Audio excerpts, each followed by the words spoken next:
தேர்தலுக்கு முன்னாடியே ஒருவேளை பெரும்பான்மை கிடைக்கலன்னா எங்களுக்கு கூட்டணி ஆட்சி கொடுப்போன்ற உறுதியெல்லாம் கேட்டதாக தகவல் வருது. ஸோ அதற்கு வந்து திமுக வந்து ஒத்துப்பாங்க. இல்லை, திமுக பவர் ஷேரிங் பற்றி பேச விரும்பலை. காங்கிரஸும் புரிஞ்சுக்கிறாங்க.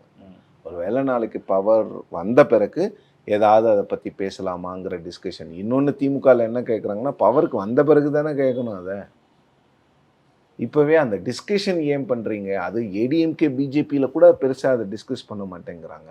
நாங்கள் அவங்கள இதை வச்சு தான் கிரிட்டிசைஸ் பண்ணிகிட்டு இருக்கிறோம். பிஜேபி உள்ளே வந்துடும், பிஜேபி உள்ளே வந்துடும், கூட்டணி ஆட்சி வேணான்னு. இப்போ நீங்கள் இதை கேட்டிங்கன்னா எப்படி? இது வந்து அடிப்படையில் நாளைக்கு அப்படி கொடுத்தாதான் நம்ம ஆட்சி இருக்கும்னு ஒரு சுச்சுவேஷன் வந்ததுன்னா எந்த கட்சியாக இருந்தாலும் முதல்ல கூப்பிட்டு கொடுப்பாங்க. நீங்கள் கேட்கவே வேண்டாம். நெசசிட்டி தான் விஷால். காங்கிரஸ் வந்து கிட்டத்தட்ட 1996 வரைக்கும் ஆட்சியில் இருந்தாங்க. 47லேருந்து மாறி அது வரைக்கும் அவங்க வந்து கூட்டணி அமைச்சரவையே கிடையாது.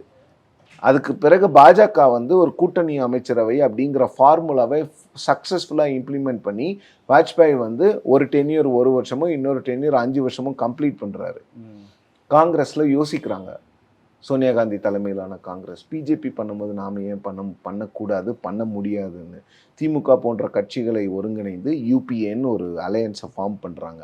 அந்த அலையன்ஸ் வந்து ரீஜனல் பார்ட்டிஸை, பிராந்திய கட்சிகளை நாம் வந்து கூட்டிகிட்டு வந்தால் மட்டும்தான் நம்மளால் ஆட்சி பண்ண முடியும்னு காங்கிரஸுக்கு நினைக்கும் போது திமுகவுக்கு 7 சீட்டு கொடுக்குறாங்க.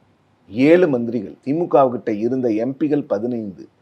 கிட்டத்தட்ட பாதி பேருக்கு எம்பி பதவி கொடுக்குறாங்க, மந்திரி பதவி கொடுக்குறாங்க. ஏன்? அவங்களுக்கு